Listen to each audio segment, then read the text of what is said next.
I won't allow you to go back to your hometown for childbirth. That's what my mill told me, so I reluctantly canceled my plans to go back to my hometown for the birth.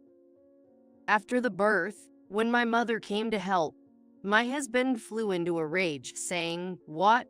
Of course, I'm upset. Why are you doing things on your own?" Furthermore, my mill started into saying, "You're our DIL, aren't you? Why are you letting strangers into our house?" And she ended up driving my mother away. I'm just furious with these selfish people. I'll never forgive this. My name is Jessica. I'm a 27-year-old stay-at-home mom. Until last year, I was working at a company, but I quit when I got pregnant. I thought about taking maternity leave, but I decided I wanted to focus on childcare. My husband, Ethan, was supportive of this decision. Ethan does express concern about my health, asking, "Are you okay?" But he's just saying that. He doesn't take any action. I would be happy if he helped with things like taking out the trash, cleaning up after meals, vacuuming, or hanging the laundry, but he doesn't do any household chores at all. Apparently, his mother did everything for him, and he was raised being told that he didn't have to do anything. Ethan has completely taken on his mother's attitude, always saying, "Housework is the wife's job." Even when we were both working before the pregnancy, I was the one doing all the household chores. Even if Ethan got home early and I was working late, he would be lounging on the sofa, fiddling with his phone, and asking me as soon as I got home, "Isn't dinner ready yet? Or you better do the laundry quickly or it won't dry." I had given up expecting anything from him, but I thought surely things would change once I got pregnant. However, Ethan didn't change at all. In fact, he's become even more troublesome. Do you think our child is more important than me? Don't neglect me just because we have a child. These are some of the things my husband says, and I'm very fed up with it. He doesn't help with anything, and yet I'm immobilized by morning sickness. What am I supposed to do? The solution I came up with was to ask for help from my mother. My parents' house is just a 10-minute bike ride away. Fortunately, my mother, who is in her mid-50s, is still very active and rides her bike smoothly. When I'm feeling too sick to move, I ask her to help with shopping, cooking, and cleaning the house. But it's only occasionally, not every day. Ethan doesn't like this arrangement. When I tell him that my mother came over, he gets furious. Why are you letting a stranger into our house? Stranger? She's my mother. Your mom comes over too, doesn't she? It's different with my parents. You married into our family, so your own mother has become a stranger. Don't call her over without my permission. What kind of outdated thinking is this? Sometimes I wonder if Ethan is actually in his 60s, not his 20s. While holding my forehead in frustration, I think about this absurd logic. I wouldn't need to ask my mom for help if you did something. I feel nauseous from morning sickness, and it's hard to even move. If you were more considerate of me, I wouldn't need to call my mom. I argued back, but Ethan retorted, "Why should I, tired from work, have to do anything? You're a monster." I have so much I want to say, but getting more worked up would affect the baby. Stress is the last thing I need during pregnancy, but it seems to be constantly there, thanks to my husband. I don't want to face your parents. Make sure they're gone before I get home, okay? And with that awful remark, Ethan left for work. As usual, he left without cleaning up after breakfast. While I was sighing and placing the used dishes in the sink, I thought, I want to go home. and felt an urge to return to my hometown soon. But honestly, I can understand not wanting to meet the in-laws too much. No matter how good the relationship is, they are still people with whom you have no blood relation. However, if he dislikes my parents and doesn't want them at our house, then it should be fair. Just stopped by nearby, got tired, need to rest.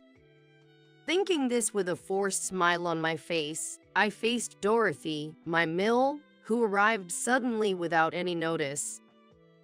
Even when I messaged my husband, "Your mom came over without calling first," he just replied, "What's the problem with my mom coming over?" There is a big problem. It's hot today. I'm so thirsty. Jessica, get me some cold juice. I only have coffee. What? Such an inconsiderate deal. Then go buy it. Wait, I should go?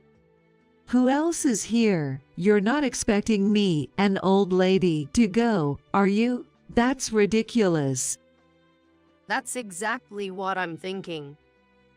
Expecting a pregnant woman to go shopping, that's ridiculous. Dorothy always shows up unannounced, demanding one thing after another. Sometimes she stays for lunch too. Even when I suggest getting takeout, she says, "Don't waste my son's hard-earned money. At least cook something." I'm pregnant and exhausted. But when I mention using the money I earned while I was working, she'd say, "Then get the best quality lobster." You know, I sometimes feel like giving her a knuckle sandwich right on her temple. It's not just that. I can't clean or do laundry as I'd like, so naturally the house is a mess. Seeing this, Dorothy says, "At least do some cleaning," and makes me do it. With my belly getting bigger, even vacuuming is a struggle. Yet, Dorothy demands perfection, saying, "What are you looking at? There's dust at your feet?" Even when I ask her to let me know before she comes, she retorts, "Why do I need to inform anyone before visiting my son's house?" You know, if I weren't pregnant, I might want to put a wrestling move on her. And it's not just Dorothy who suddenly intrudes. My sil, Maria, who's actually my husband's biological sister, does the same. Maria is currently 21 years old. After dropping out of college and graduating from a vocational school, she's living a lazy, unemployed life at her parents' house.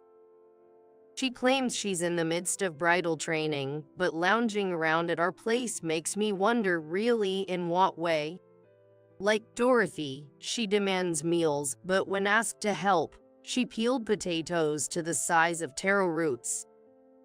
When I asked her to add roux to the beef stew, she used up all the newly bought roux. Her excuse as she fled was, "I'm still training." What kind of training is she doing at her parents' house? Peeling vegetables an inch thick, enduring overly salty beef stew? It's obviously unhealthy, and there's no way I, a pregnant woman, can eat it. Of course, neither Dorothy nor Maria ate it, so the food was just wasted. And whenever they come to our house, they lounge around for hours and don't leave. When I ask if it's okay to leave John, my Phil, alone, Dorothy says, he likes being alone, but I know her phone is constantly ringing. I caught a glimpse of her phone display, and the caller was John. Clearly, he's telling her to come home soon. In the end, they both stay until Ethan comes home, and if I'm too tired to prepare dinner, all three go out to eat. What about my dinner? This is the worst. So, with all this going on, I'm really frustrated with Ethan, who is cold to my mother and only cares about his own parents and sister. I'm also angry with brazen Dorothy and Maria. I was thinking of returning to my hometown soon, but then Dorothy said something outrageous. It's our precious first grandchild. How can you even think of going back to your hometown for childbirth? First birth, that's no concern of mine. I raised 2 children myself, and I commend you not to go back. Stay at home. I protested against this, but Ethan was of no help, siding with his mother, saying, "Mom is right." Dorothy wouldn't listen to reason. Maria echoed the same sentiments. Realizing it was futile, I agreed to forego going back to my hometown. But when I suggested that my mother help after the baby was born, that was also rejected. This is ridiculous. Time for some drastic measures. Eventually, I safely gave birth to my daughter. She was the first grandchild for both families, and everyone was overjoyed. I was happy, of course, but even more relieved that she was finally here. I had planned to focus on recovering my strength until discharge. But of course, Dorothy and Maria just had to show up unannounced. And not just any time, but outside visiting hours. Completely unacceptable. And then they both have the nerve to say, "What's with that face, Jessica? We're here. You should be happier." "There's no vending machine in this hospital. Jessica, we'll look after the baby. Go and buy us something," Maria demanded, nearly pushing me to the edge. But before I could react, a nurse lost her temper, and the two were practically kicked out of the hospital. Unhappy with that, they bombarded me with calls and messages all night. I had turned off my phone, so seeing the history the next morning was quite shocking. And so, I was discharged in that situation. I wondered what would happen next, but surprisingly, Dorothy and Maria didn't show up. Apparently, John, my Phil, had scolded them to be more considerate. John, good job. While it was a relief that Dorothy and Maria weren't around, back at home, my useless and even more troublesome husband was waiting. As soon as I returned home with the baby, he said, "Hurry up and make some food." The future didn't look bright. So, starting the next day, Margaret, my mother, began coming over to help. "She's adorable, looks just like you were as a baby," Margaret said, her face beaming with joy. I really wanted her to stay over instead of just visiting, but I couldn't impose on her that much. And then there was Ethan to consider. I knew for sure he would start complaining if he bumped into her. So, she had to leave before Ethan got back home. When Margaret was about to leave, an hour before Ethan's usual return time, he unexpectedly came home. "Why? What are you doing home early?" Well, my boss told me to come home early since the baby was born, so lucky me. "Lucky? No way. You don't do anything, so there's no need for you to come home early." I couldn't complain since his boss was being considerate, but this unexpected turn of events left me flustered. And there, Ethan and Margaret faced each other. Why is your mother here? Ethan looked startled. Then, from behind him, "What? Jessica's mom is here." Now it was my turn to be taken aback. To my surprise, Dorothy peeked out from behind Ethan. And then Maria appeared as well. Weren't they supposed to be laying low after John scolded them? Wait, John is on a business trip, and they decided to come over. Margaret, caught in this unbelievable situation because of Ethan, Dorothy, and Maria. I thought Ethan would at least pretend to be nice in front of my mom, but he made an obviously displeased face upon seeing her.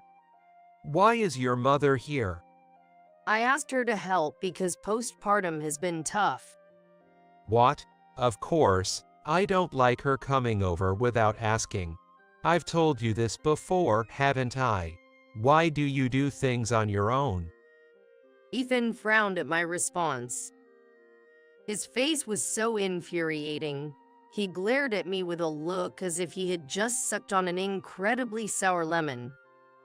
But, I desperately wanted to yank on Ethan's annoying face, but I restrained myself and tried to argue back when Dorothy pushed him aside and stepped forward. Wait a minute, Jessica. Do you even understand your place? As soon as she stepped up, she pointed her finger at me and accused. My place? You're part of our family now, right? Why are you letting a stranger into our house?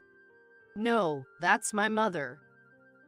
The moment you got married, you became our DIL, and your real home became here, with me as your parent. Don't do things on your own. But I'm still recovering from giving birth. So I can't stand it. Modern DIL are so unreasonable. Back in my day, even postpartum, everything in the house was done perfectly. I mean, when I... Oh, this is going to be a long story. It's tough listening to this when I'm still feeling weak postpartum.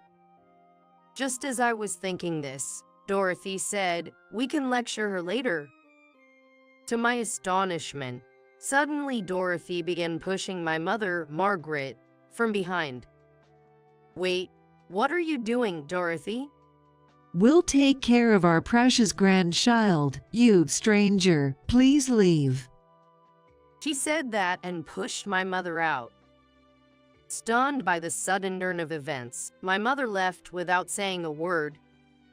How could you? My mother was just trying to help me.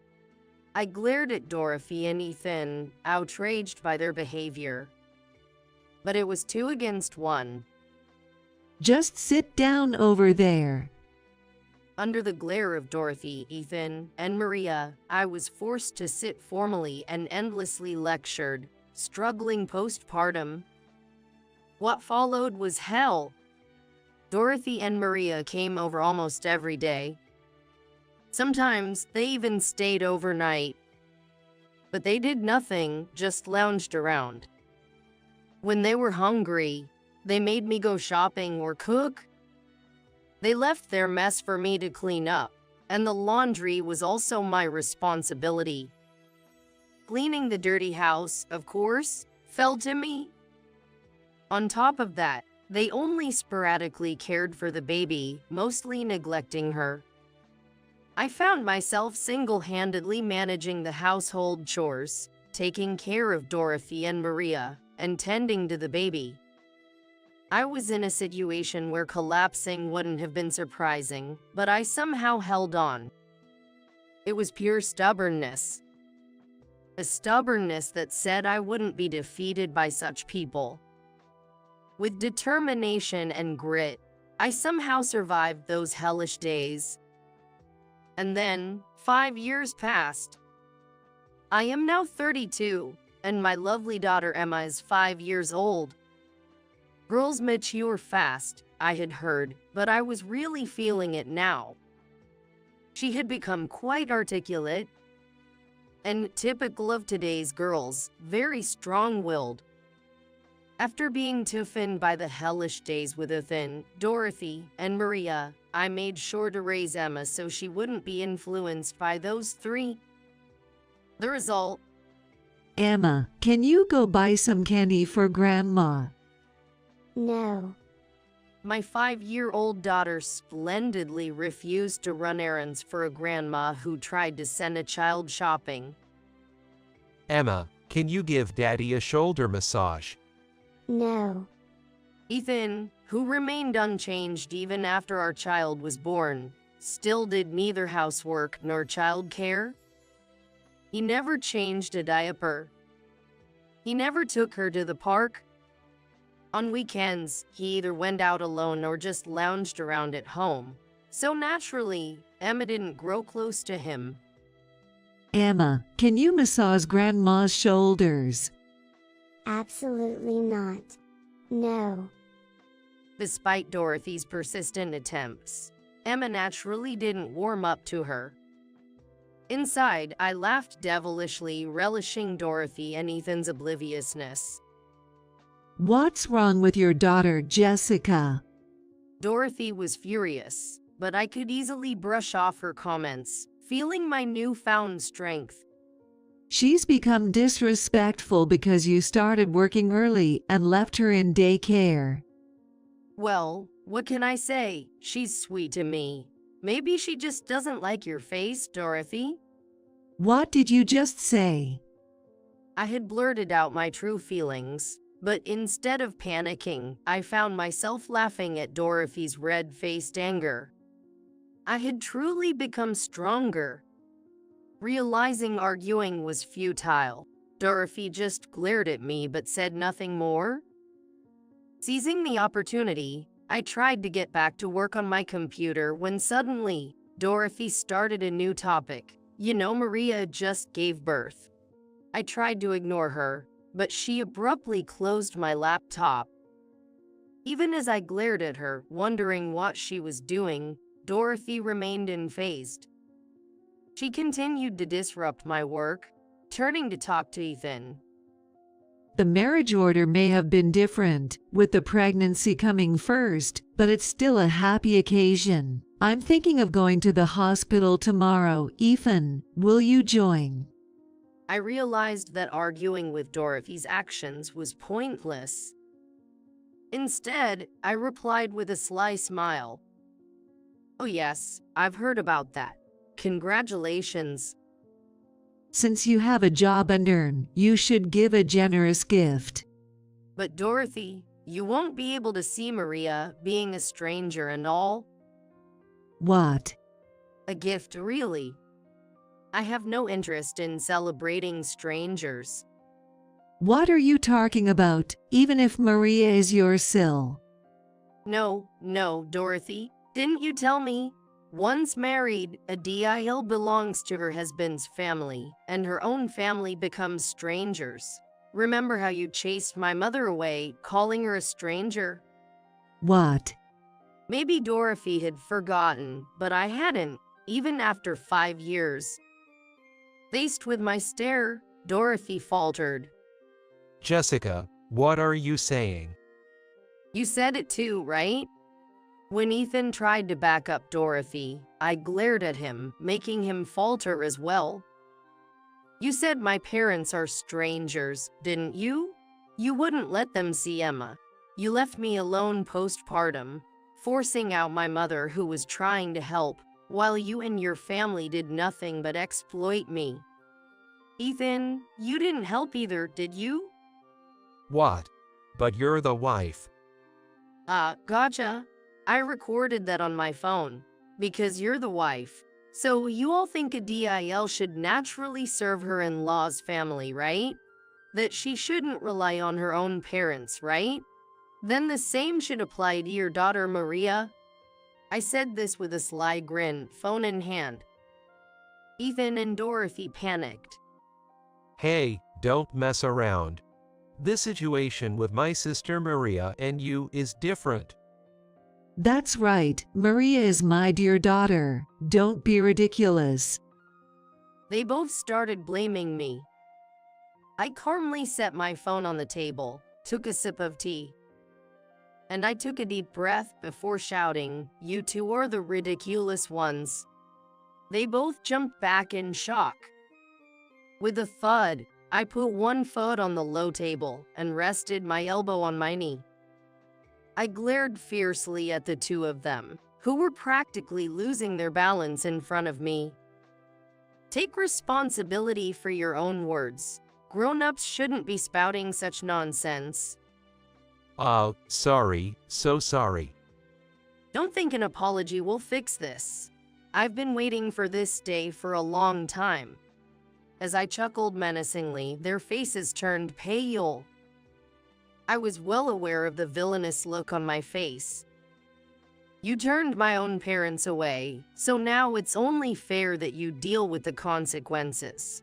Only John needs to visit Maria's baby. Need help? You don't need that, do you?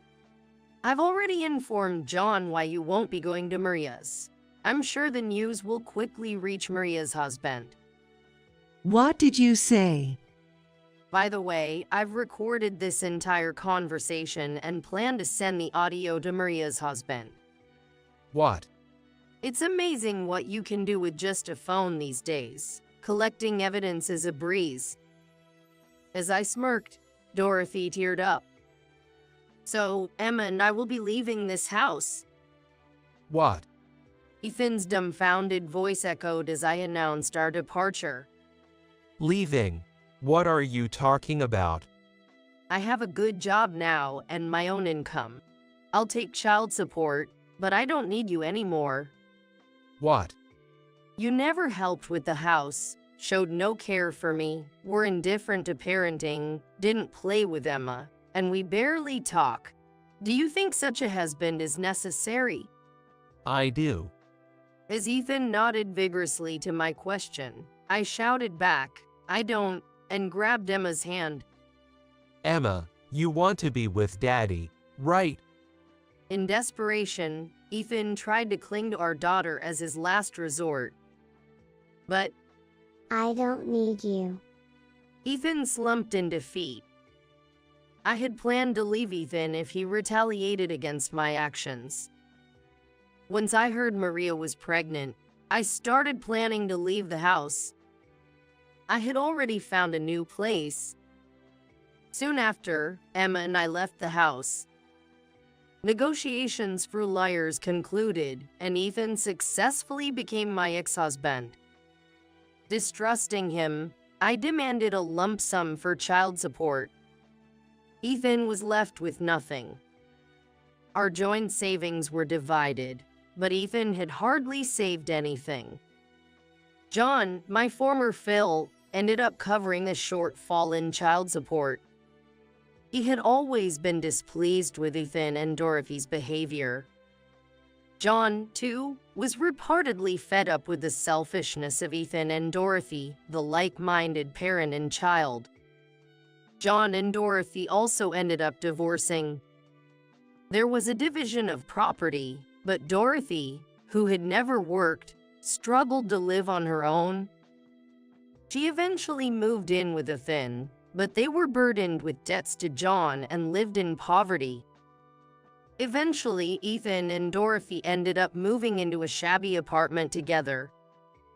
There, the two of them are said to be shivering in the drafty apartment, surviving on simple meals every day.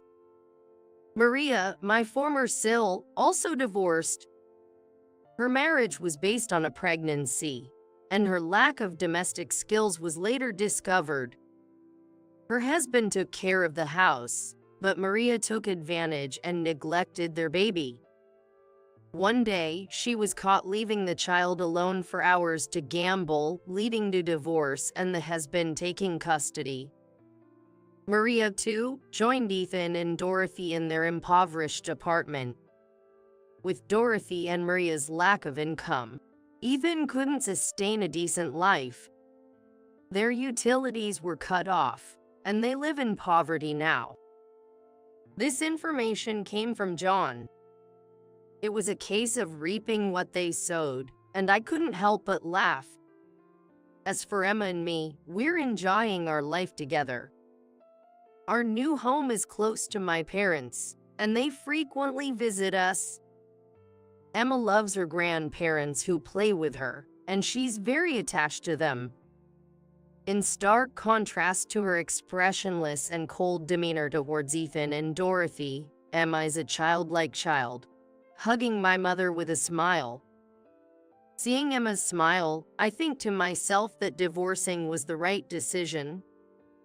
As I hope Emma doesn't end up like Ethan and others who can't do anything, I hear her voice saying, "Mom, I cleaned up my plates properly. Now I'm going to fold the laundry." Even without parents, a child can still grow up well. Seeing my daughter growing up so wonderfully, I gently wiped away a tear of happiness.